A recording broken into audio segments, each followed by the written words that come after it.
Good morning sir. Good morning brother, good morning, good morning. Cheers. वाह, खुश हुए. Music.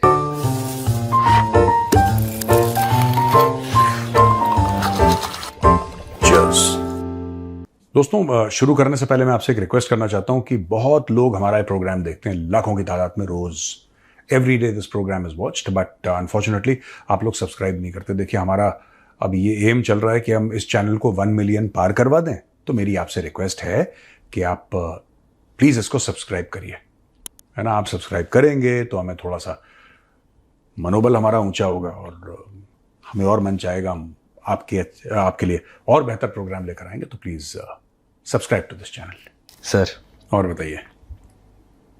Pakistan की बेइज्जती रुक नहीं रही है. मतलब वैसे आप पॉलिटिक्स पे कमेंट नहीं करते, बट एक स्टेटमेंट है जो मुझे डिस्कस करना है आपके साथ. जो हमारे फॉरेन मिनिस्टर हैं जयशंकर सर. फॉरेन मिनिस्टर ने जो बोला है वो पॉलिटिक्स है ही नहीं, वो तो जियो पॉलिटिक्स है सर, जो भी फॉरेन मिनिस्टर अपने मुंह से बोले भारत का, वो जियो पॉलिटिक्स है. वो दैट इज जियो पॉलिटिक्स. तो वी कैन सर्टेनली कमेंट. हाँ, बोलो. एक ऑल पार्टी मीटिंग चल रही थी, उसमें डिस्कशन हो रहा था जो भी ये मिडल ईस्ट में कॉन्फ्लिक्ट चल रहा है इससे रिलेटेड. और जो ओपोजिशन है वो क्वेश्चन कर रहा था गवर्नमेंट को कि जैसे पाकिस्तान मीडिएट करने की बात कर रहा है कि हम सुलह करवा सकते हैं यूएस और ईरान की, तो भारत क्यों पीछे है इसमें. तो सर का एक बयान आया था, सर ने एक स्टेटमेंट दिया कि हम पाकिस्तान की तरह हम दलाली नहीं करते, या हम वैसे दलाल देश नहीं है पाकिस्तान की तरह कि हम ये सब काम करें. तो ये बहुत बढ़िया स्टेटमेंट है, मैं वेलकम करता हूँ. पहले बात तो सच्चाई मुझे लगता है कि ऑपोजिशन पार्टीज को भी पता है, लेकिन ठीक है, ऑपोजिशन का काम होता है सरकार को घेरना, और घेरेंगे, कोई दिक्कत नहीं है. दो बातें बताता हूं मैं. सर, पाकिस्तान कुछ नहीं कर रहा. मैं जानता हूं न्यूयॉर्क टाइम्स में लिखा है, मैं जानता हूं वॉशिंगटन पोस्ट में. आज मैं जिम्मेदारी के साथ कह रहा हूं, मैं ये नहीं कह रहा कि पाकिस्तान में मीटिंग नहीं होगी. मैं पाकिस्तान में मीटिंग नहीं होगी मैं ये नहीं कह रहा. हो भी सकती है, नहीं भी हो सकती, कुछ भी हो सकता है. क्या जेडी वैंस इस्लामाबाद जाएगा? हो सकता है चला जाए. दिस इज नॉट टू से कि नहीं जाएगा. मैं कुछ और कह रहा हूं. मैं ये कह रहा हूं कि इसमें दो पार्टियां हैं सर. एक पार्टी वो है ईरान वाली, और दूसरी पार्टी बाकी देश हैं, उसमें अमेरिका शामिल, इजराइल शामिल, उसमें पूरी गल्फ की ऑयल प्रोड्यूसिंग कंट्रीज हैं वो शामिल. ठीक है, यही तो है. अमेरिका और इजराइल ने मिलकर ईरान पे हमला करा, ईरान ने सब पे हमला कर दिया. राइट सर, ये एक पहला फैक्ट है, और हमारी ऑडियंस को भी ये सब बातें पता है. अब मैं ये बातें क्यों बोल रहा हूं? बोलेंगे साहब ये तो महीने भर पुरानी बात है, अब रिवीजन क्यों चलता है? पाकिस्तान ने किससे पैसा लिया है? सऊदी से भी लिया है, यूएस से भी लिया है. पाकिस्तान ने सऊदी से लिया है, यूएस से लिया है, यूएई से लिया है, कतर से लिया है, और जिससे पैसा नहीं लिया उससे डेफरमेंट पे तेल लिया है. डेफर्ड पेमेंट जो है सर, कि भाई हम 2026 में तेल ले रहे हैं, 2028 में हम पैसा देंगे, 28 में माफी मांग लेते हैं, 2030 में देंगे. एक 2 साल के डेफरमेंट में पाकिस्तान का काम चल रहा है. जो ऑयल वाली एक डील थी पाइपलाइन की, वो ईरान के साथ थी ना इनकी? वो ईरान की थी. ईरानी खुश हो गए कि पाकिस्तान तेल खरीदेगा. सर, ठीक है, ईरानियों ने बिल्कुल बॉर्डर तक खींच दी पाइपलाइन अपने एंड से. हाँ, उसमें हवा बह रही, पाइपलाइन में पूरी हवा जा रही है शू करके पाकिस्तान. कहने की बात यह है कि जो डील करवाता है उसको न्यूट्रल होना बहुत जरूरी है. जो डील करवाता है उसका न्यूट्रल होना बहुत जरूरी है. पाकिस्तान बिका हुआ मुल्क है, इट्स अ सोल्ड कंट्री. तो जो फॉरेन मिनिस्टर ने बोला है कि दलाली कर रहा है, गलत नहीं बोला, बिल्कुल सही बोला है. अब मैं आपको बताता हूं होगा क्या इसमें. फर्ज कीजिए कि मीटिंग हो गई पाकिस्तान में. फर्ज कीजिए कि मीटिंग हो गई पाकिस्तान में. क्या उसमें कोई गल्फ कंट्री के रिप्रेजेंटेटिव होंगे एज ऑब्जर्वर? हो भी सकते हैं, हो भी सकते हैं. अमेरिका के बेसिस कहां है? ईरान के अंदर तो नहीं है, गल्फ कंट्रीज में है सर. और उन कंट्रीज में है जहां पे अटैक हुआ है, जहां पे अमेरिका के बेसिस हैं. ठीक है, क्या अमेरिका का बेस पाकिस्तान में है? बिल्कुल है. पाकिस्तान की सरहद ईरान से लगती है? बिल्कुल लगती है. आप ये पॉइंट डिस्प्यूट नहीं कर सकते. सबसे बड़ा बेस अल उदैद एयर बेस है कतर वाला, ये भी आप डिस्प्यूट नहीं कर सकते. सऊदी अरब में बेस है, आप डिस्प्यूट नहीं कर सकते. ये तो है ना सर. तो कहने की बात यह है कि जब वहां पे लोग बैठ रहे हैं, एक तरफ ईरान बैठा है, एक तरफ बाकी दुनिया बैठी है. बाकी दुनिया से आप और मैं, एक बात बताओ, आप और मेरी लड़ाई चल रही है, खून खराबा चल रहा है. ठीक है, बीच में फ्रीडम फाइटर आए. फ्रीडम फाइटर ने बोला कि ठीक है मैं सुलह करवाऊंगा. मेरी फ्रीडम फाइटर से पहली दोस्ती है, मेरा फ्रीडम फाइटर से लेन देन है. मेरी इनसे बातचीत है, हमारा खाना पीना उठना बैठना है। आप मानेंगे फ्रीडम फाइटर को कि ये न्यूट्रल है? आप कहेंगे तो भाई हैं यार, ये दोस्त हैं, मेरी साइड क्यों लेगा? आप मुझे लगेगा कि फेयर नहीं होगा, जो भी होगा आपकी तरफ झुकाव होगा। देखो पाकिस्तान, मैं बहुत पहले से बोल रहा हूं कि पाकिस्तान ईरान को धोखा देगा। सर, पाकिस्तानी अशराफिया, पाकिस्तानी मिलिट्री के जनरल्स, और यहां पे मैं बात कर रहा हूं टोटल पाकिस्तानी फौज की नहीं, जो इनके जर्नल हैं, ये सारे के सारे मीर जाफर की औलादे हैं। Those are all the sons of Mir Jafar. गद्दारी इनके खून में सनी हुई है। इन्होंने पाकिस्तानी कौम के साथ भी गद्दारी करी है, इन लोगों ने अफगानों के साथ गद्दारी करी है, अब ये ईरान की। इनको वरना एक बात बताओ, एक तरफ मैं एक बात कह रहा हूं, वो क्या बोलते हैं पंजाबी में, बोलते हैं ना, सज्जा दिखा के खब्बा मार दिया, ऐसी कुछ बोलते हैं ना, कि लेफ्ट दिखा के राइट मार दिया। हाँ, यस सर। वहां पे असॉल्ट ग्रुप्स तैयार हो रहे हैं, 82nd एयरबोर्न डिवीजन तैयार हो रहा है, डेल्टा फोर्स नेवी सील्स तैयार हो रही हैं, ठीक है, यूएसएस ट्रिपली तैयार हो रहा है 31 मरीन एक्सपीडिशनरी यूनिट के साथ, यूएसएस बॉक्सर तैयार हो रहा है 11 मरीन एक्सपीडिशनरी यूनिट के साथ, ठीक है सर। वहां पे King Fahd airbase Saudi Arabia ने दे दिया। ये कौन सा नेगोशिएशन पाकिस्तान करवा रहा है भाई? ये दलाली है। ये तो इतनी तैयारी क्यों कर रहा है यूएस? इतनी तैयारी इसलिए कर रहा है क्योंकि ये पुराना डोनाल्ड ट्रंप का सज्जा खब्बा वाला वही मामला है कि आप हमारे साथ नेगोशिएट करिए, आप हमारे साथ नेगोशिएट करिए, हम आपके साथ नेगोशिएशन करेंगे, और एक दिन ठोक देगा। भाई हॉर्मूज, स्ट्रेट ऑफ हॉर्मूज जो है सर, जो स्ट्रेट ऑफ हॉर्मूज है, मेन चैलेंज क्या है? मेन चैलेंज ये है कि आपको स्ट्रेट ऑफ हॉर्मूज खुला रहना है, उसी से ऑल प्राइसेस स्टेबलाइज होंगे, ठीक है सर। अब आप उसकी कहानी बना लीजिए कि हमें यूरेनियम चाहिए, हमें यूरेनियम। मैं तो यहां तक कहता हूं, मैं यहां तक मेरी सोच है कि अगर ईरान को यह पता था कि हमारे ऊपर दोबारा हमला होगा, तो क्या ऐसा हो सकता है कि ईरान ने अपना यूरेनियम मूव करके इराक के अंदर डाल दिया? Iraq is 50 to 60% Shia majority country है इराक। ईरान की बात नहीं कर रहा, इराक की बात कर रहा हूं। It is a Shia majority country, ठीक है, और वहां पे बड़ी तगड़ी पकड़ है ईरान की, मिलिशियाज है वहां पे जो कस्में खाते हैं खमेनाई की कि खमेनाई तेरे लिए जान दे देंगे, सर कटवा देंगे, उस लेवल का जुनून है वहां पे इराक के अंदर। शिया मिलिशियाज है वहां पे। ईरान के लिए ज्यादा मुश्किल नहीं है कि थोड़ा सा वहां पे छुपा दिया किसी गुफा के अंदर या कहीं नीचे 100 फुट गड्ढा खोद के वहां पे जैसे भी स्टोरेज करते हैं। I am not aware of the technicalities. Iran shift करवा देगा, आप ढूंढते रहो वहां पे। ओ भैया, ये आपको देखो, ट्रोजन हॉर्स का एग्जाम्पल मैंने दिया था कल सर। मैं दोबारा समझाता हूं। आप ट्रोजन हॉर्स था, ग्रीक माइथोलॉजी की एक कहानी है कि भाई ट्रॉय एक शहर था। जब ट्रॉय शहर को ग्रीक्स ने अटैक करा, यूनान से आए थे, उन्होंने अटैक करा, वो दीवारें नहीं टूट रही थी, वो घेर के बैठे थे, वो हार रहे थे। अब उन्होंने बोला कि ना कुछ देखो, धोखे से हम हरा सकते हैं ट्रॉय को। तो धोखे से कैसे हराया? इन्होंने एक बहुत बड़ा घोड़ा बनाया लकड़ी का, बहुत बड़ा घोड़ा बनाया लकड़ी का, और बोला कि हम आपके लिए गिफ्ट लेकर आए हैं, लेकिन आपको दरवाजा तो खोलना पड़ेगा। उस लकड़ी के घोड़े के अंदर फौजी बैठे थे तलवारें लिए, ठीक है, वो तलवार लिए फौजी बैठे थे। उन्होंने खोल दिया कि चलो इन लोगों ने हार मान ली, ये लोग जा रहे हैं, जाते जाते हमें गिफ्ट देना चाहते हैं। उन्होंने दरवाजा खोला, ट्रोजन हॉर्स अंदर गया, उसके अंदर से रात को वो पड़ा रहा वहां पे। रात को उसके फौजी निकले, जब रात को फौजी निकले तो उन्होंने फिर मारकाट करी, उन्होंने ये करा, वो ये मारा। इस तरीके से ट्रॉय को बर्बाद किया गया। ये जो ट्रोजन हॉर्स है ना, ये जो ट्रोजन हॉर्स है, ये ट्रोजन हॉर्स है पाकिस्तान।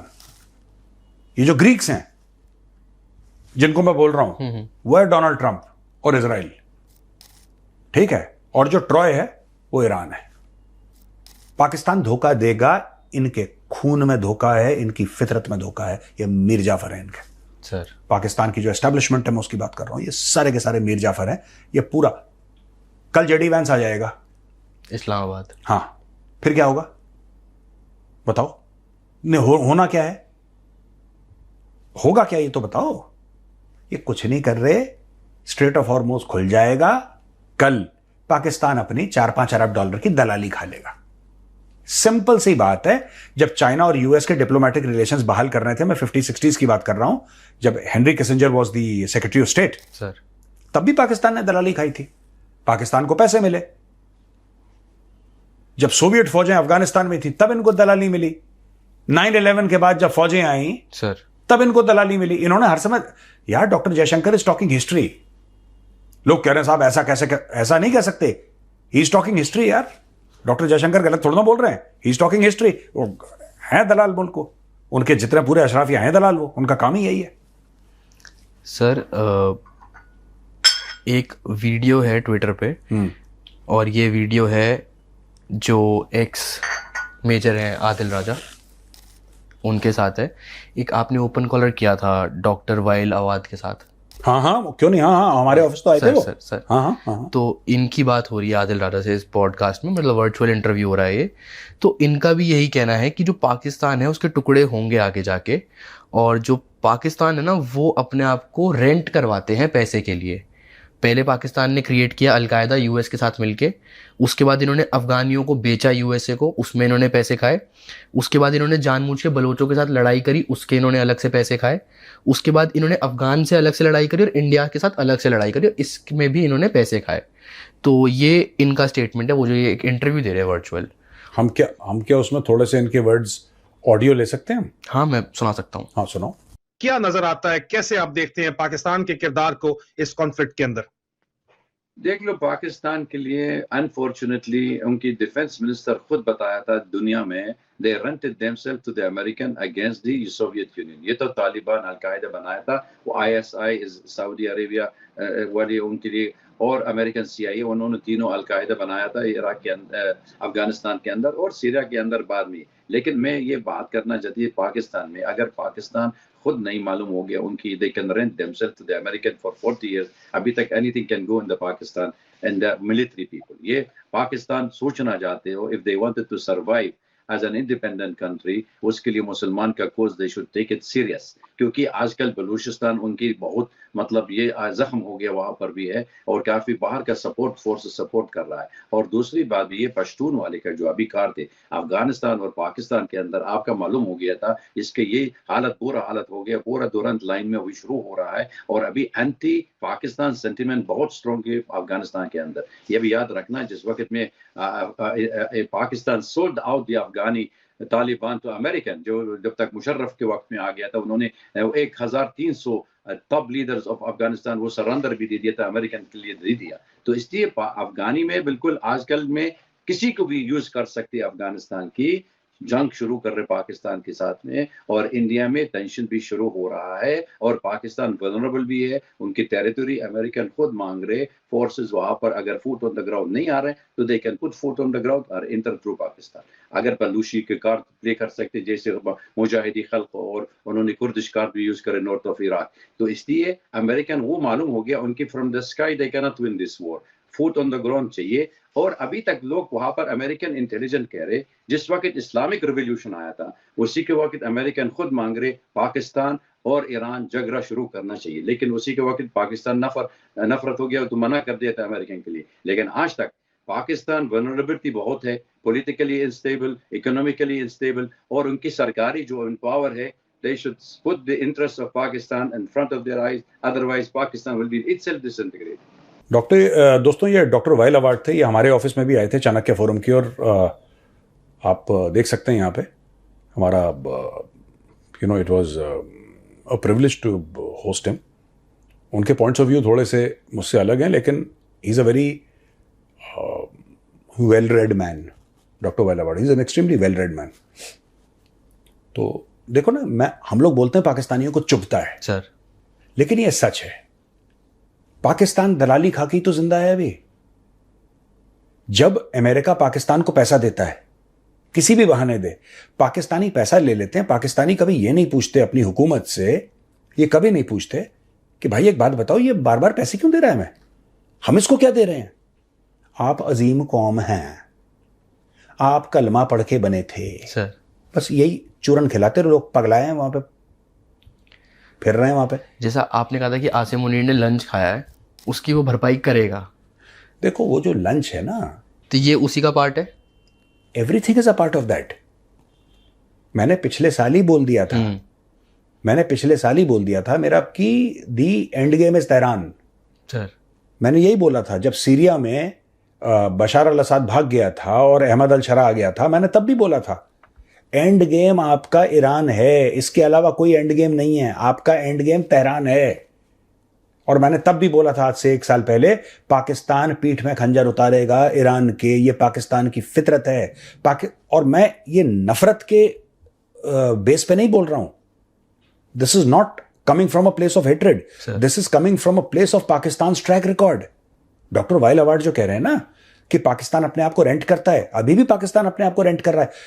किसी भी पाकिस्तान को, अगर किसी भी पाकिस्तानी शहरी को अगर यह गलत फहमी है कि पाकिस्तान कोई बहुत तगड़ी डिप्लोमेसी कर रहा है, दलाली कर रहा है वो, कि हम मीडिएटर हैं, हम इतना बड़ा इशू रिजॉल्व करने जा रहे हैं। ये कोई इशू यार, ये T20 का मैच नहीं कर सकते, ये इशू रिजॉल्व कर रहे हैं। और पता नहीं क्यों इनके लोग, जो इनके लिफाफा जर्नलिस्ट हैं पाकिस्तान के अंदर, लिफाफा सहाफी जिनको कहते हैं, राइट, वो बड़े एक्साइट हो रहे हैं कि हम ये कर रहे हैं, हम ये कर रहे हैं। तुम्हारी 2 कौड़ी की औकात नहीं है, थूकता नहीं है तुम्हारे ऊपर कोई, हम ये कर रहे हैं, हम ये कर रहे हैं। भाई ख्वाजा आसिफ ने बिल्कुल ठीक बोला था, टिश्यू पेपर, टॉयलेट पेपर बोला था उसने, टॉयलेट पेपर। हाँ, ख्वाजा आसिफ का बयान जरा चलाइए।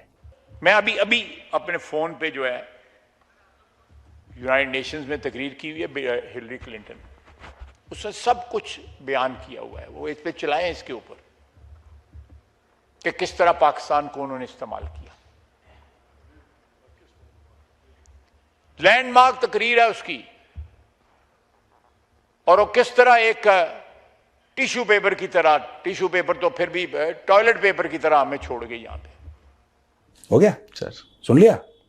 ये पाकिस्तान का सिटिंग डिफेंस मिनिस्टर कहता है, ऐसा नहीं कि कोई ऑपोजिशन वाला ऐसे ही गरिया रहा है किसी को, नहीं, सिटिंग डिफेंस मिनिस्टर इनकम्बेंट जो आज की तारीख में है, वो कहता है कि Pakistan has been used like toilet paper. Khawaja Asif कह रहा है। और बोलो।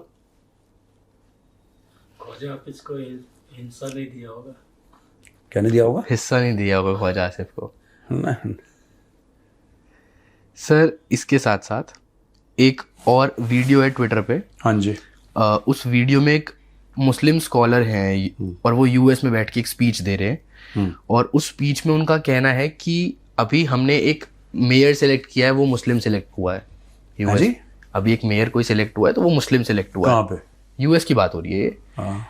उनका कहना है कि आगे आने वाला जो समय है, आने वाला, वो हमारा समय होगा। जो मुस्लिम्स हैं वो इन एन एवरेज एक घर में 3 से 4 बच्चे हमारे होते हैं, और गोरों के 1-1 बच्चा हो रहा है, और हम कन्वर्जन भी कर रहे हैं। तो इंशाअल्लाह आगे आने वाले टाइम में अमेरिका का जो प्रेसिडेंट है वो मुस्लिम होगा और हम राज करेंगे।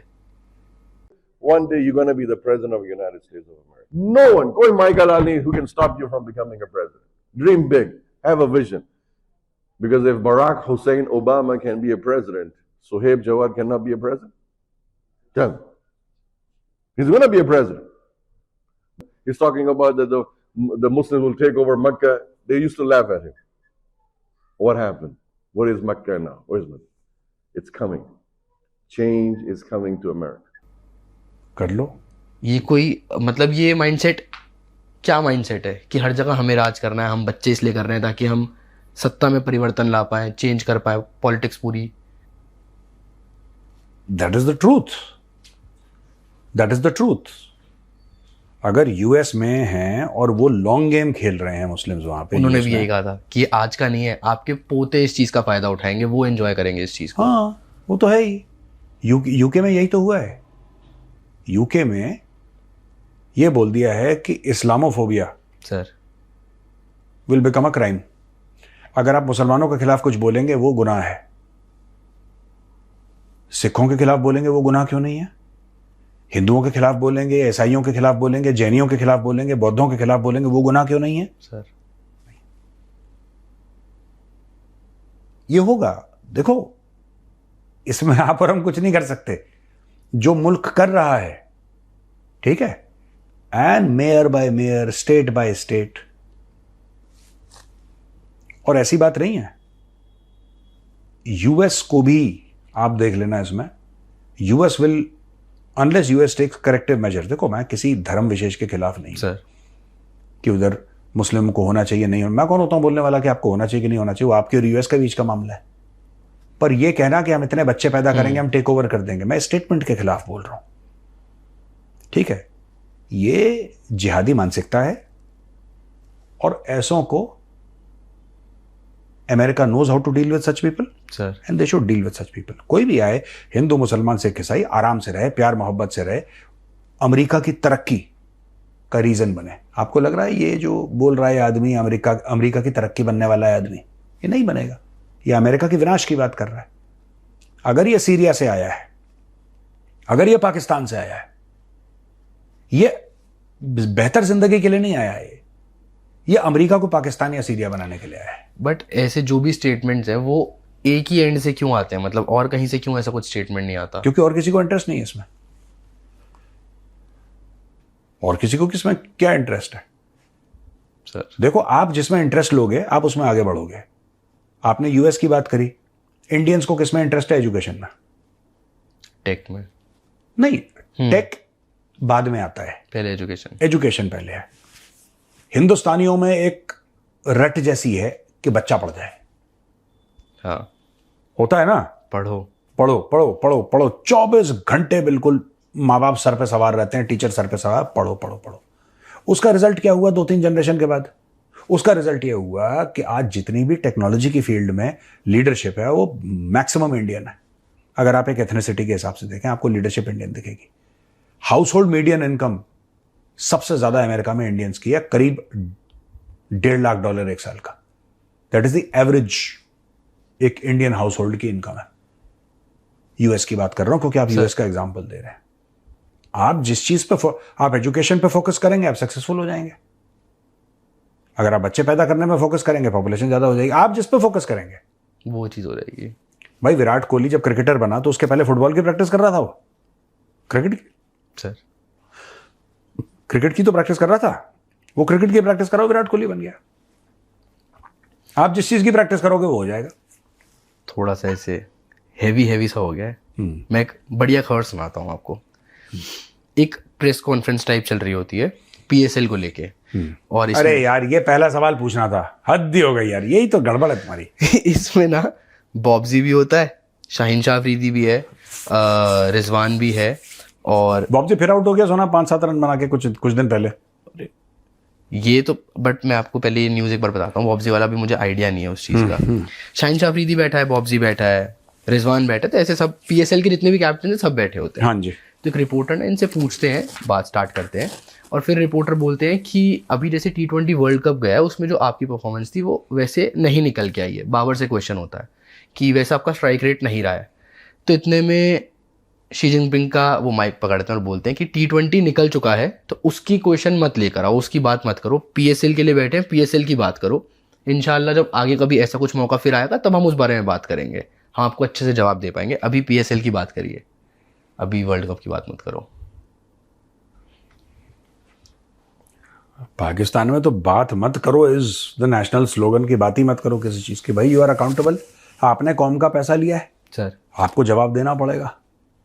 आपको जवाब देना चाहिए. ठीक है. अब ये कह रहे हैं पीएसएल की बात करो, पीएसएल में फेल हो जाएंगे, फिर कह रहे हैं कि क्यों बीते दिनों की बातें कर रहे हो, आगे की बात करो. जो होगा उसकी बात करो. जो हो चुका है वो छोड़ो, जबकि बात उसी की होती है जो हो चुका होगा. क्योंकि वो चीज़ तो रिजल्ट दे चुकी है ना. हाँ, तो रिजल्ट पे तो बात करेंगे. ये करें नहीं. अब जो पीएसएल होगा, हाँ और पीएसएल के बारे में आप मोहसिन नकवी से पूछ लो कि पीएसएल कैसे होगा. वो क्या कि नहीं, इस पीएसएल की नहीं, अगले साल 27 के पीएसएल की बात करना, क्योंकि पीएसएल का बैंड बज गया है. अगर हम कहीं अच्छा परफॉर्म नहीं कर पाते, राइट है कि हमसे क्वेश्चन करा जाए और हमें हमारी रिस्पॉन्सिबिलिटी है कि हम उस चीज़ का जवाब दें. भाई, मैं पेपर में फेल हो गया, सर ठीक है. पेरेंट्स गए, टीचर बैठी सामने, कह जी आपका बेटा फेल हो गया गणित में, इसके कम नंबर आए हैं. ठीक है, आपका लड़का गणित में फेल हो गया. वैसे कैसी थी आपकी maths? I was okay in maths, not very good. ठीक है. एक जमाने में बहुत ज्यादा खराब थी. ये क्या बदतमीजी है आपकी. मैथ्स कैसी मैं पूछ रहा था कि आप कभी फेल हुए मैथ्स में, ऐसा कुछ? नहीं, फेल तो नहीं हुआ, लेकिन हाँ मुश्किल से पास होता था मैं मैथ्स. मुश्किल से पास होता था, इसलिए मेरे मुंह से मैथ्स निकल गई. अब इस सबके सामने सब पोल पत्री मत खुला कर, ठीक है ना. सुन, अब क्या हुआ कि अब हम फेल हो गए. बुलाया, पेरेंट टीचर मीटिंग हुई, मम्मी पापा सामने बैठे हैं. मैडम कहती हैं जी आपका बेटा फेल हो गया. मैं कहता हूं मैडम एक मिनट, जो टेस्ट हुआ उसकी बात मत करना. अगले साल जो होगा उसकी बात करो। सर नहीं बट आपके नंबर कम आए हैं बेटा, फेल हो ना ना ना no, look towards the future. ये क्या पीछे की दकियान उसी बात में लेके बैठ गए कि टेस्ट में फेल हो गए, को बात है, आगे की बात करो, आगे की। ये वो स्टूडेंट है। सर एक लास्ट क्वेश्चन। मैं फाइनल एग्जाम में कभी मैथ्स में फेल नहीं हुआ, पास। फाइनल एग्जाम में मैंने बहुत बड़ा हिंट दे दिया, इसका मतलब बीच बीच में होते हैं उसमें लुढ़क जाता था मैं, फाइनल में खींच लेता था मैं 40-45% किसी तरीके से नाक रगड़ के। जब 10th के बाद वो हो गया ना कि अब आखिरी, तो इतनी गहरी सांस ली मैंने कि अब खत्म भाई साहब, अब नहीं सर। अब मतलब नाउ आई एम ओके। हाँ जी बताओ। एक लास्ट सवाल। पाकिस्तान पिच कर रहा है, मतलब वापस हम पुराने टॉपिक पे जा रहे हैं बट क्वेश्चन डिफरेंट है। पाकिस्तान जैसे पिच कर रहा है कि मैं बीच में पढ़ूंगा और यूएस और ईरान की सुलह करवाऊंगा। एक शिप आ रहा था पाकिस्तान का हॉर्मूज के थ्रू, सेलेन नाम का, और उसमें कार्गो का कुछ स्टफ आ रहा होगा। उसने कराची जाना था शिप ने, ईरान ने मना कर दिया, उसको पास ही नहीं करने दिया स्ट्रेट ऑफ हॉर्मूज, और बोला कि आपके पास जो परमिशन है वो कंप्लीट नहीं है, तो ये आगे जा ही नहीं सकता शिप। इधर से ईरान तो अपना स्टांस क्लियर रख रहा है कि अपनी जगह पे है वो, बट इनको पता नहीं क्यों ये लगता है, मतलब वो तो आप बताओगे कि इनको ऐसे क्यों लगता है। इनको खुजली है यार, इनका पाकिस्तानियों का बहुत बड़ा एक मैटर है, मैं आपको बताता हूँ। पहली बात तो उस जहाज में कुछ भी था, सामान था, तेल था, गैस था, जो भी थी, उसकी इसने पेमेंट नहीं करी होगी, आप लिख के ले लो। ये उसको भीख में मांग के लाए होंगे, मैं आपको बता रहा हूँ।